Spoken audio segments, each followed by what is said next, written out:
ভাই আমার কিছু আছে, খাইতে দেন, খিদা লাগছে। এখন আনেন নাই আপনারা? আমরা তো খাওয়ান আনছি 20 দিনের, আজকে তো 24 দিন হইতেছে। কই যাইতেছি না যাইতেছি কিছুই জানি না। আরো 15 থেকে 20 দিন লাগবে, ঢাকা থাকেন।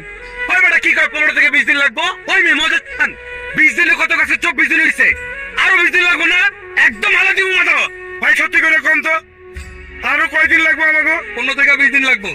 তোর 15-20 দিনে কুস্তি খেলাই, আমরা যাবো না তো কষ্ট করে আমেরিকায়। ওই হালার পুত কই যাস তুই? এই মাদার, এই আর একটা কথা আমি সব থেকে কিন্তু গুলি করে ঠাকুর ভালো দেব কিন্তু। আমগো কাজ তোদের দ্বীপে পৌঁছায় দেয়া, 15 দিন লাগুক আর 20 দিন লাগুক। এরপর তোরা আমেরিকা যাবি না মারা খাবি, এটা তোগো ব্যাপার। মানুষ না খেলে মরে না, খিচকা থাক। হ্যালো মৌসুমী, মৌসুমী আমি সানি। তুমি কই? মৌসুমী আমি তো অন্য একটা বর্ডারে ঢুকে গেছি বুঝছো। ওরা বলছিল 20 দিন লাগবে, এখন তো 30 দিন হয়ে গেছে, আরো নাকি 10 দিন লাগবে। তুমি কোনো চিন্তা করো না মৌসুমী, আমি একদম ঠিকঠাক আছি। আমি আমেরিকা ঢুকে তোমার ফোন দিতে